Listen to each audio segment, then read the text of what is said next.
Hello, Butler Bears. I have the privilege of reading to you Chapter 2 from our amazing One District, One Book rules. I cannot promise that I will not make any mistakes, but I'm very excited to have the opportunity to read to you. As you all know, I was a teacher previously before being assistant principal, and this is one aspect that I miss a lot of being able to read aloud to my students. So here we go. The title of the chapter is Don't Run Down the Clinic Hallway. When David was 3 and started coming to the clinic for occupational therapy, I tagged along because I was too little to stay home alone. Now I'm 12 and I can stay home if I want, but I still like to come. I like talking to Mom on the ride over and back and shopping in the stores across the street, and I love the road between our house and the clinic. It follows the ocean shoreline, and I look for snowy egrets standing stick still in the salt marshes and ospreys circling hunting fish. At high tide, waves sparkle under the wooden bridges, and I can guess the tide before I even see the water, just by closing my eyes and breathing the air through the open car windows. Low tide smells mud black and tangy, but high tide smells clean and salty.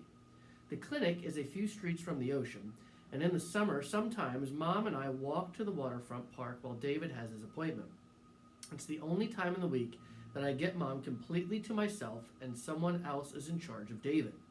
Mom likes to stay in the clinic waiting room so she can hear if David has a hard time, but I like when we leave because then she doesn't look away from me every time she hears him shriek.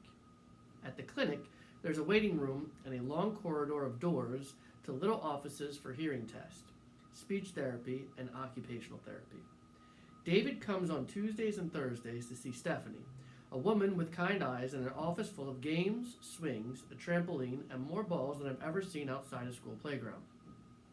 I think it'd be fun to go with Stephanie and do what she calls playing, but David thinks it's work. I wait while Mom says hello to the other waiting room people, but as soon as Stephanie takes David's hand, I ask, can we go to the park? We haven't been since last fall. It's going to rain. Mom sits down on the waiting room couch. And it'll be cold by the water. You didn't even bring your jacket. Can we go shopping then? I glance out the window of the line of stores across the street. My favorite is Elliot's Antiques. From the sidewalk, it seems only a door, tucked behind 2 downtown shops. But behind the door and up a musty-smelling staircase is a sign, Elliot's Antiques. From the sidewalk, it seems only a door tucked between... Oh, I already read that. Told you I'd make a mistake. The whole store is like an attic, full of stuff someone's grandparents once owned but had no more use for. Things not quite good enough to keep, but not quite bad enough to throw away. David had a hard time last week, Mom says. I need to make sure Stephanie can handle it. Why don't we read? Mom crosses her legs, like she's settled to stay. I slump on the couch beside her and check if anyone looks like they'll mind Mom reading out loud. I haven't been to the clinic since my last school vacation, but I recognize the waiting room people because their appointments are nearly the same time as David's every week. Mrs. Frost, a tiny old lady, reads a magazine in the big chair between the front windows. She brings her even older brother for speech therapy because he had a stroke. The receptionist, with her blonde, beauty parlor hair types, fast on her computer. Carol, a young mother wearing a big skirt and hoop earrings, sits in the rocking chair near the bookshelf. She leans down, handing her baby with Down syndrome chunky plastic blocks from the toy basket. In the chair next to the exit, Mrs. Morehouse, Jason's mother, checks her watch. And there's Jason. I'm not sure how old Jason is, maybe 14 or 15, but even though he's almost grown, his mother stays with him in the waiting room.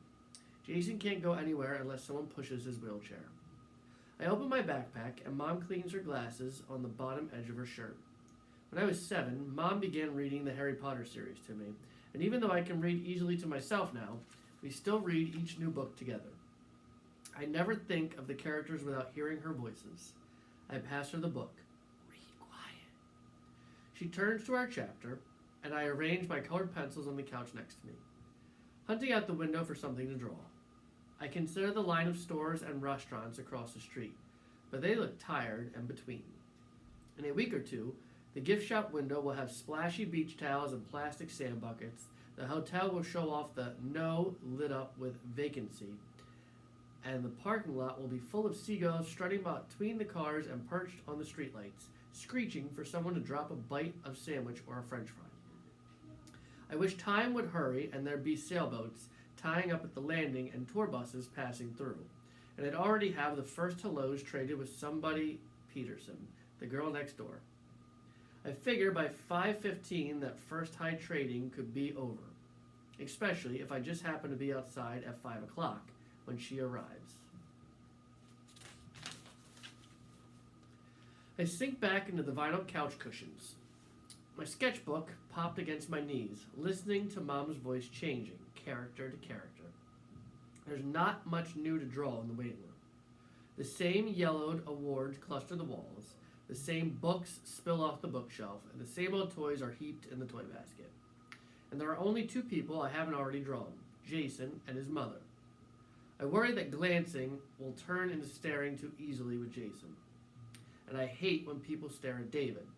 But Jason's mother fidgets, crossing her legs, picking up magazines, putting them down, smoothing her shirt, flipped under, brown hair, so she'd be harder to draw. Mom said Jason started coming to the clinic after Christmas, but the first time I saw him was February vacation. That day, I didn't know where to look, so I looked at his feet on his wheelchair footrest. Maybe by drawing Jason, I could look at him easier. Looking closer can make something beautiful. Sometimes I can change how I feel about something by drawing it. Drawing makes me find the curves, the shadows, the ins and outs, and the beautiful parts. I solved my hating snakes by drawing their scales, tiny and silvery, overlapping and overlapping, till all I saw was how perfect they were. Can't say that I want a snake crawling across me, but I don't have to run screaming to Dad every time I see a garden snake now. Should I go on? Mom asked. I could stop there. No, keep reading. I turned to a clean page of my sketchbook and swoop a faint pencil line, beginning the outline of Jason's head, over the top, down his temple and cheek, around the bumps of his jaw and chin, and back to where my line began. I don't know what's wrong with Jason, and it doesn't seem polite to ask. Whatever it is, though, it's something big. There's a tray on Jason's wheelchair, and on the tray is a communication book. At first, Jason's book seemed like a big blue photograph album, but inside it's full of words, not photographs. Jason can't speak, but he turns the pages and touches the cards to tell his mother if he wants a drink, or has to use the bathroom, or is mad about something. Today he's mad, fighting mad. Jason slides his hand across his book, jabbing at cards. His fingers curl claw-like as his knuckle wraps one word in another. Yes, I know they had a guitar, Mrs. Morehouse says, fiddling her earring. But I told you, we didn't have time to stop. If I had stopped, you'd have been late for speech. Jason stabs his book. I hope he was a so what or a whatever card. His hands twitch, and he makes rumbling throat sounds near to growling. Mom shuts our book. Jason's jaw is a little crooked, not as perfect as I drew. But if I draw how it really is, it might look like I made a mistake. Reddish-brown waves of hair sweep over Jason's brow. A few wayward strands dangle near his eyes. Hair's my favorite thing to draw, but I only rough it in. Otherwise, I may not have time to finish before Jason's speech therapist comes out to get him. What? Jason's mother asked. I'll draw his eyes downcast, looking at his book. That way, they'll be mostly lids, and it won't matter that I don't know what color they are. Girl, don't. What girl? Everything falls quiet. I glance up. Mrs. Morehouse is staring at me. Are you drawing my son? My pencil freezes mid-stroke. Just because he can't talk, she says, don't assume he doesn't mind. Everyone looks at me. My fingers move over my sketchbook, finding the corner. I'm sorry, I whisper, turning the page. It takes all my strength, every ounce, not to cry. A drink? I hear Mrs. Morehouse say. All right, wait here. Mom reaches over, but I scoot down the couch, out of reach. I pick up a lime-colored pencil, and swish a tiny blade of grass on my page. One eyelash curve of green. cutting all that white. Footsteps pass me, but I don't look up. I tick line after line, making grass. Oops, Mrs. Morehouse says, it's only a little spill. I risk a peek. If that were David, he'd be wild to get those clothes off. But Jason sits there, a dark water spot spread on the front of his navy Red Sox shirt. Maybe he doesn't mind. Or maybe he knows there isn't another shirt. Or maybe he's used to being wet. David wouldn't care about any of those things. That shirt'd be off, faster than you could blink. And the pants, too. If any had spilled there and I didn't remind him of the pants rule quick enough. Keep your pants on, unless Mom, Dad, or the doctor tells you to take them off. Mom opens our book again. Let's see, where were we? Harry was about to use his cloak. That's right. As she reads, I think how useful a cloak that made me invisible would be right now. If I had one, I'd throw it over my head and run out the door and across the parking lot and the street, all the way through the waterfront park to the wharf, and board the first boat I saw going somewhere, anywhere else. Mom reads. The receptionist types at her computer.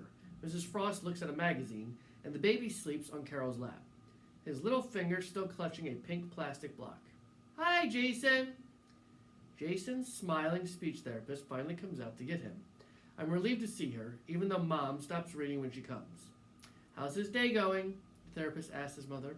He wanted to stop at a yard sale, Mrs. Morehouse says, so he's upset. Oh. The therapist turns to Jason. You wanted, hands pointing and pulling, to stop? One hand karate chopping the other.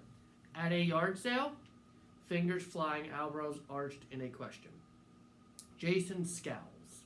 His therapist pouts, her finger tapping his communication book. Sad. I swallow a giggle. Sad? Is she kidding? If I were Jason, I'd want cards that said, get out of my face, and go away. And this stinks a big one. The therapist pushes Jason's wheelchair down the corridor, and Mrs. Morehouse picks up her purse. I have a couple of errands, she tells the receptionist. I'll be right back. The bell above the clinic door jangles as she leaves. Through the window, I watch her cross the parking lot to her van. What do you think Jason would do with a guitar? I ask Mom. I don't know, she says. Maybe just having one would be enough. Watching the van's red taillights, I wonder, enough for what? But as the van pulls away, I close my eyes and make a wish. Please go back and buy that guitar. In case Mom's right. I didn't mean to hurt Jason's feeling, I was only sketching. You could tell him that, Mom says. I cringe, but he can't answer. Maybe he'll point to his answer in the book, or maybe he'll answer in his head. Mom returns to reading, and I draw the front of a gray shingled house, porch steps, and a front door with a doorbell. I reach for a blue sky pencil, but pick up midnight black instead. I hear a faraway David shriek, and Mom stops reading to watch the corridor. But then, it's quiet, and I figured David gave in and did whatever Stephanie wanted. My drawing tape shape under my hand. Lemon for the stars, cream for the moon, pine for the trees along the fence, charcoal gray for the darkened windows, all but one. When the clinic bell jangles again, I peek up long enough to see Jason's mother isn't holding a guitar. Here we are! The speech therapist pushes Jason's wheelchair up beside me. I saw you drive in, she says to his mother. He was so upset, we stopped early. Mom slides her elbow over in a here's your chance, Catherine nudge. Hi, Jason, she says. How are you today? His head stays bowed, his chin almost touching his chest. Mom's question hangs in the air. Maybe Jason is answering in his head. Maybe he thinks saying, I'm fine, thank you. Or maybe, well, I've been better. Or maybe he thinks screaming, I'm in this wheelchair, you idiot. How do you suppose I am? Whatever he's thinking, his silence stings me. I lay my sketchbook on my lap. I'm sorry about that guitar. I tell the reddish-brown waves of hair on Jason's head. I like music too. His head snaps up and Jason stares hard, right into my eyes. His eyes are stunning, ice blue. Mrs. Morehouse spins his chair toward the door, and Mom stands up to help. It's okay. Mrs. Morehouse holds the door open with her foot. I can get it. I pick up my palest yellow pencil and add a dot to my drawing, gleaming in a window. From the dot, I sweep down a shivering beam cutting the darkness. I imagine myself sitting on my bed, hugging my knees, counting Morse code dashes and dots. Are you there? The bell jangles again. I look up to see Mrs. Morehouse in the doorway, watching me. She crosses her arms over her stomach. Mrs. Frost drops her magazine, and even the receptionist has stopped typing, her hands held above her keyboard like a conductor waiting to cue a symphony. Jason insisted I come back, Mrs. Morehouse says, and tell you he likes the picture you're drawing. She turns to leave. I look out the window to Jason at the top of the ramp. Wait! Lifting my page, I pull gently so it'll tear neatly. Colored pencils fall off my lap, scattering and rolling across the floor, but I don't bother with them. If he likes it, he can have it. Please tell him the dot in the window is a flashlight. His mother smiles. I'll tell him. I'm too embarrassed to watch her give Jason any picture, so I get down on my knees and hunt for colored pencils, some of which had rolled under the heater. That was kind of you, sweetheart, Mom says. I slump back on the couch. Though I move my orange pencil over a fresh page, I'm only making lines. Too busy to talk lines. Leave me alone lines. I bear down so hard my pencil lead breaks. Sorry, gotta go. David runs through the waiting room, heading for the door to outside, his brown hair damp with sweat. Mom jumps up to block his way. I flip to my rule collection and add, if you want to get away with something, don't announce it first. And that was chapter 2 of Rules. I have actually read this book already with my son at home, and I'm very excited for you to see all of the lessons that are learned and the experiences of the characters. Feel free to discuss it with me in the hallways if you see me, and I look forward to celebrating One District, One Book with all of you. Thank you.